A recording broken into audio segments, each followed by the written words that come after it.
Istilahnya 5 hari dalam 5 malam tuntas album itu. Itu diciptakan, yang dari album itu 10 lagu itu langsung abang yang menciptakan gitu? Iya.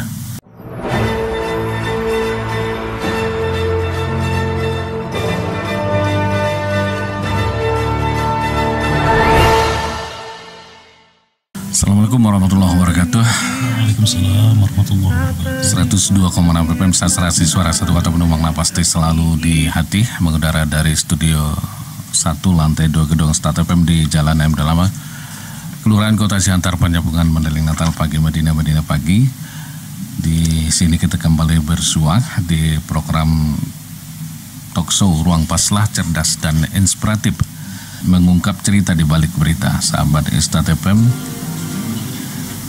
selamat pagi semuanya, salam sayang selalu untuk Anda. Buat yang baru gabung, yang udah stay juga dari tadi, terima kasih untuk semuanya.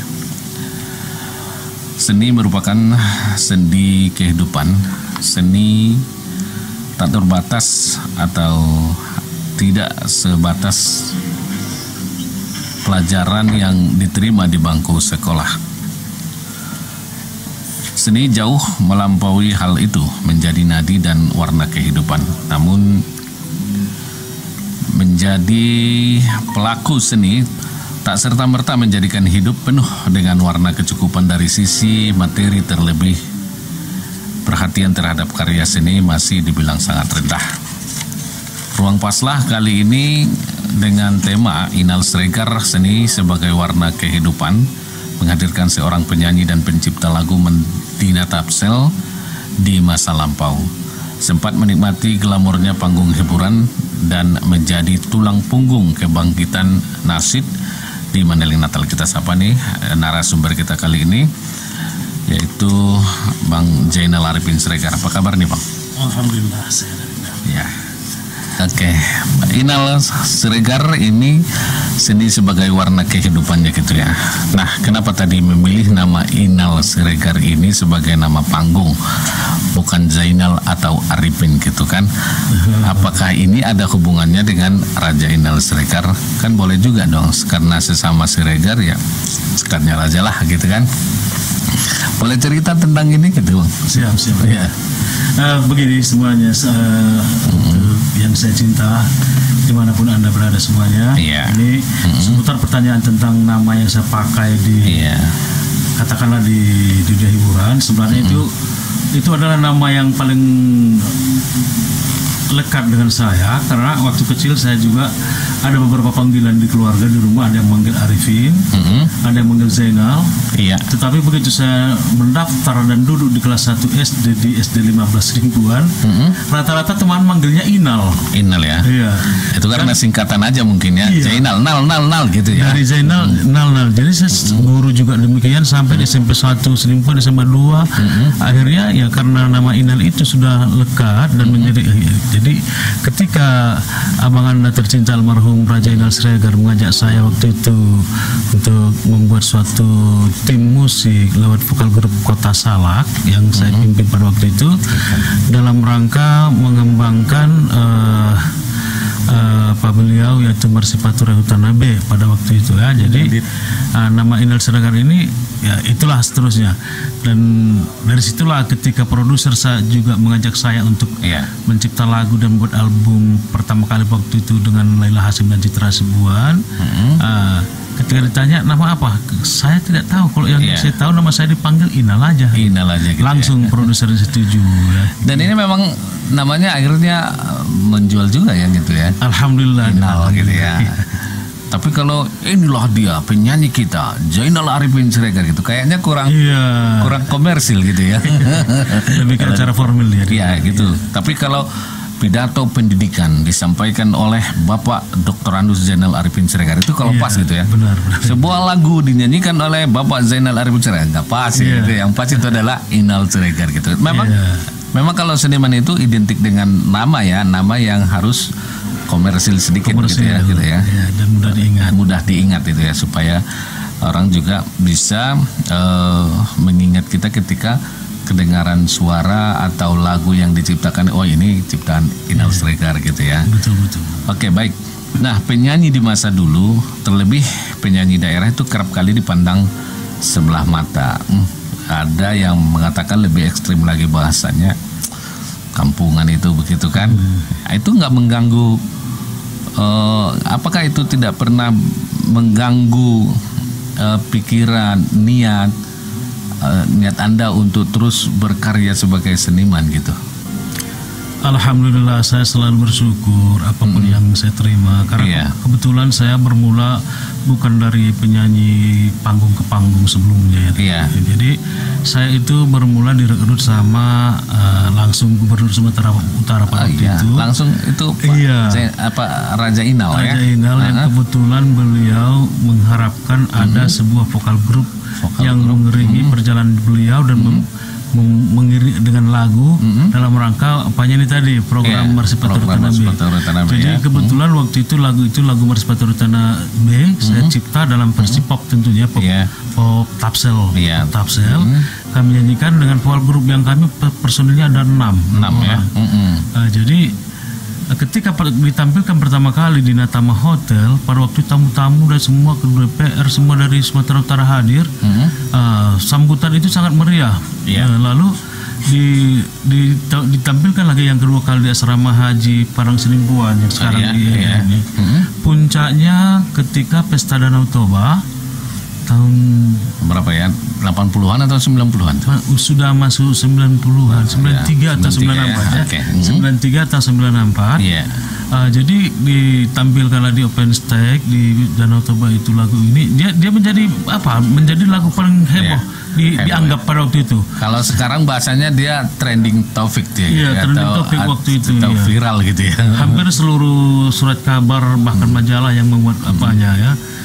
Jadi karena di situ kan kita menyampaikan bagaimana Bapak Haji Rajanal itu istilahnya sesudah mengajak kita untuk memulai pembangunan di desa masing-masing Marsipator Tanah B dan mengajak kerjasama saling bahu-membahu. Itulah ceritanya. Dan juga lewat surat kabar lah saya dikenal oleh produser. Media pada saat itu masih media cetak ya. Nah, kalau sekarang misalnya udah viral ini Bang Zainal ini di media sosial gitu kan, itu lebih mudah sekarang. Nah itu berawal ya. Berawal itu bakat atau talent yang dimiliki itu bisa diaplikasikan atau bisa dikaryakan itu ketika Bapak Gubernur ya berkeinginan untuk mendirikan sebuah grup atau untuk bernyanyi. Nah kalau untuk penyanyi komersil yang di pasar gitu mencipta lagu untuk direkam gitu kan, itu kan bahasa dontarnya ke pasar gitu. Sejak kapan terjun ke dunia tarik suara dan apa sih sebenarnya mendasari Anda untuk bisa berkarya itu gitu? Ini bermula dari apa dulu ya? Sebelum ke dunia rekaman, saya sejak duduk di kelas 2 SMP 1 Parang Senimbuan, saya waktu itu memang sudah keranjingan nyanyi walaupun dimarahin orang tua. Orang tua kan pendidik pada waktu itu masih kepala departemen PDNK. Jadi kami sangat ketat, tapi dengan alasan ini perginya dari sekolah dan kembalinya ke sekolah, jadi kita bisa curi-curi. Pada waktu itu ada Bang Marihot Satplawer pada waktu itu sering ikut nyanyi dan adalah ikut lomba, tapi masih pop. Masih pop ya? Ya, belum lagu daerah, belum genre Mandailing ya.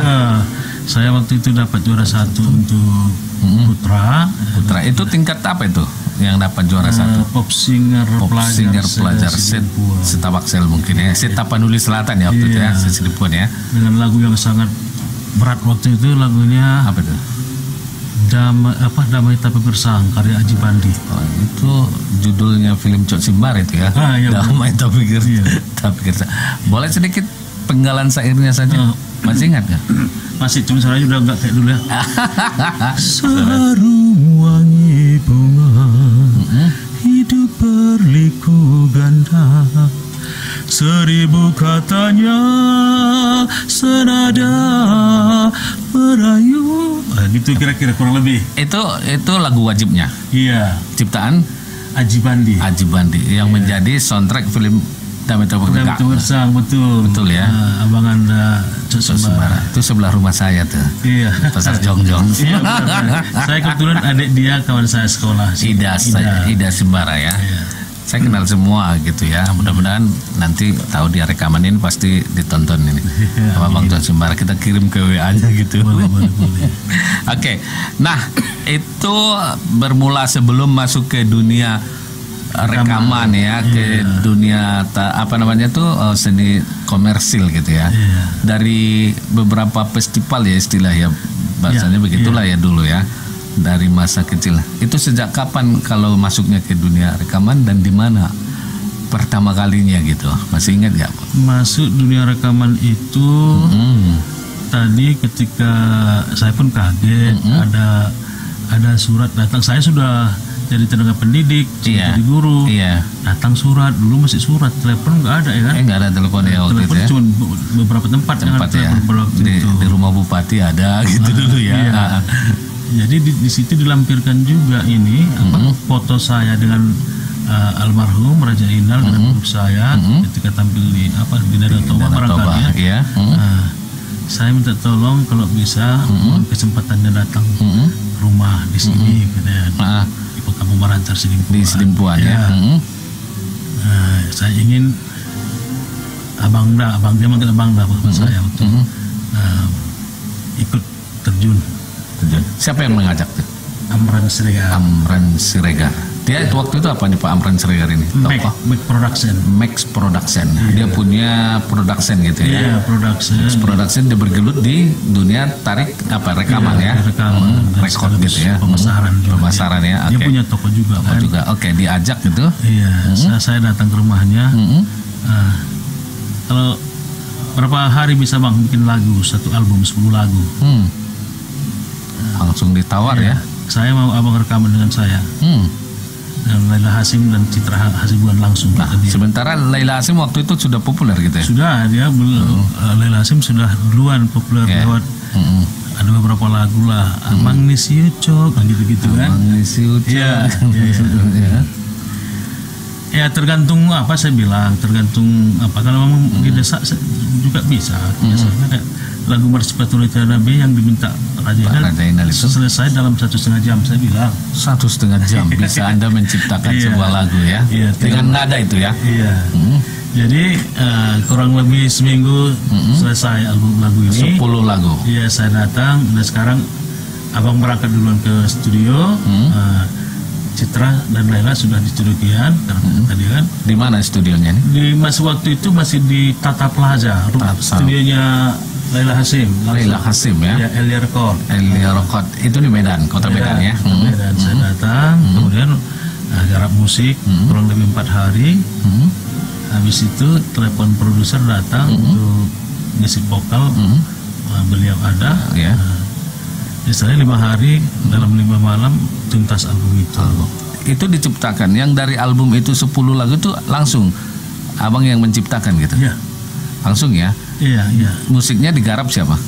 Waktu itu memang ya nama tetap nama Yen Sesen ya. Tapi yang banyak mengaransir Ismet Barus ya. Karena Ismet Barus itu sudah jadi diangkat bagi Laila Hasim dan suaminya. Oke.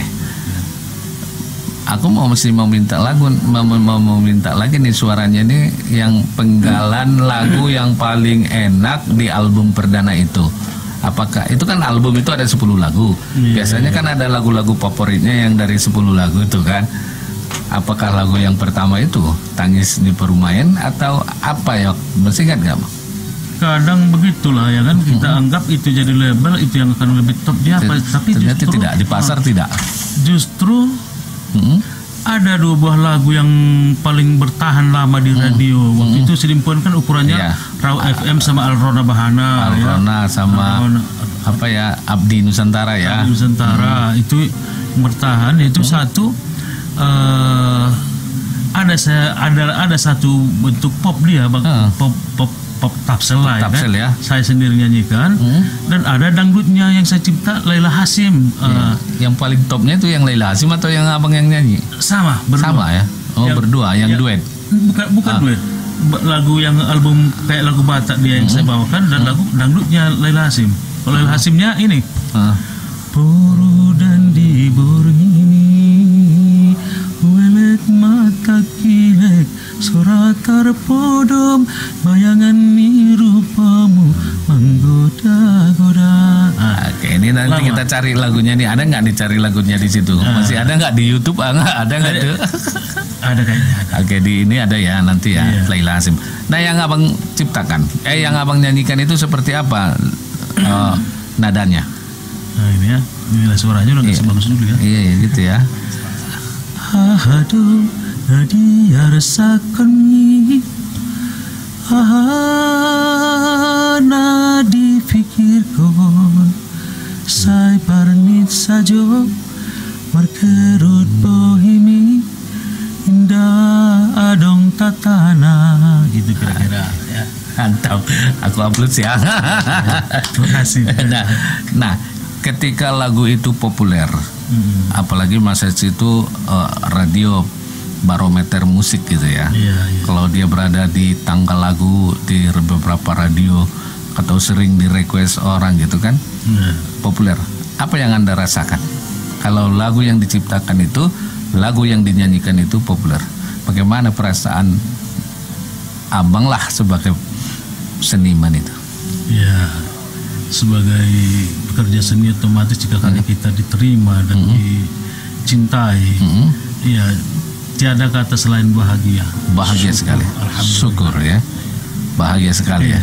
Ada rasa puas. Ya, apalagi kalau misalnya lagi mendengarkan radio kemudian diminta orang itu gitu, gimana tuh? Diminta di request orang misalnya oleh pendengar gitu, minta lagu ini gitu. Iya. Biasa terjadi seperti itu. Kalau dulu kan masih sering kita dipanggil jumpa fans kan? Ya. Dari jauh di telepon gitu ya. Bang Inal coba ini. Gitar sama operator ya. Oke, baik. Ada berapa lagu dan album yang Anda ciptakan? Di antara seluruh lagu yang kalau saya hitung yang direkam ada sekitar 257 lagu. 257 lagu. Iya. Ini sekarang lagu lirik syairnya itu udah di mana? Yang 250 itu? Ya, ada yang nampak, ada yang tidak nampak. Nah, tapi tidak ada keinginan untuk kembali mengumpul itu? Itu yang tadi yang direkam ya, 250 lagu. Yang itu sudah beredar di pasar dan direkam gitu. Iya, sudah. Nggak ada sama abang itu pertinggalnya atau sebangsa koleksinya gitu? Kemarin ini bukti sejarah loh, misalnya dalam perjalanan hidup kita gitu kan. Iya, kemarin itu sebenarnya ada dalam bentuk, terutama paling dengan bentuk kaset ya.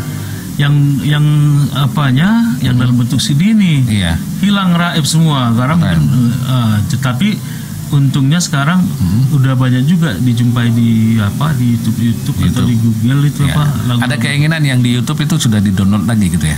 Udah menjadi koleksi abang gitu. Anak-anak yang mengkoleksi. Saya mungkin karena masih dengan tugas yang sangat berat tak sebelum sempat. Insya Allah nanti November saya pensiun. Ketika pensiun saya akan dicari lagi lagu itu semua ya. Ya, itu tugas saya. Oke. Ada keinginan nggak untuk menghak patenkan itu gitu kan? Ya, untuk sekarang kan ada hak paten karena ada kekuatan hukum dalam lagu itu supaya tidak diciblak orang, tidak dijual atau digandakan orang gitu loh. Ada keinginan apa gitu? Sangat. Ini insya Allah akan saya lakukan. Ditelusuri gitu ya. Bisa. Dan itu memang 250 itu yang direkam. Yang tidak terekam yang sudah tercipta ada lagi? Masih sebanyak. Berarti ribuan sih enggak. 700-an mungkin ya ada ya. Lebih 400-an ada. 400-an ya. Di antara itu yang paling berkesan, yang paling menyentuh hati dan perasaan apa? Yang mana tuh? Di antara lagu-lagu yang 250 atau 400 lagu itu yang terekam tadi, yang sudah dijual ke pasar 250 sekian itu, mana salah satu lagu yang paling menyentuh perasaan dan mewakili perasaan ketika Anda menciptakan itu? Lagu Kawin Paksa. Waduh, itu berdasarkan pengalaman orang atau ketika pengalaman abang sendiri yang dipaksa kawin gitu? Sebenarnya Cuman ya. Atau perjalanan kisah seseorang? Ada perjalanan kisah seorang, dia ceritakan pada waktu itu, ya. Dan memang kita kenal. Lalu kebetulan lagu ini diminta oleh Citra Hasibuan dengan produsernya Bang almarhum Samsul Siregar. Nah, jadi dari penghayatan Citra membawakan lagu ini memang benar-benar menyentuh saya. Yang tadinya lagu ini saya anggap lagu biasa-biasa saja, dan dia merupakan album CD Tapsel Madinah yang pertama. Orang itu pionirnya, orang itu pelopor. Pionir ya. Apa baru pertama wilayah Tapanuli Selatan mengeluarkan album gitu? Album CD. Iya. Yang pertama ya. Dan lagu itu yang bikin saya terharu pada waktu itu, setiap saya jumpa, wah, habis terapa semua oleh lagu Kawin Paksa. Kata orang kan? Tergerus gitu yang lain ya. Padahal dilindas habis gitu ya. Dan itu memang populer sekali. Ada kepuasan batin. Berapa dapat duit dari situ? Kalau uang saya sudah nggak tahu, tapi kalau berbanding dulu dan sekarang, Citra kan istilahnya kan dulu kalau di dunia rekaman lagu Tapsel duluan dia, walaupun saya dulu berkecimpung di dunia musik ini lewat vokal grup Panda ya. Oke, baik, kita coba dengarkan lagunya, lagu Kawin Paksa itu ya. Pada akhirnya Pak Inal Siregar memilih menjadi guru dan saat ini menjabat sebagai kepala sekolah di SMA Negeri 1 Batang Natal. Beliau juga dikenal sebagai sesepuh nasib Mandailing Natal. Apa yang membuat beliau meninggalkan profesi sebagai penyanyi dan pencipta lagu Madinah Tapsel ini, kita simak selepas pariwara berikut ini. 102.6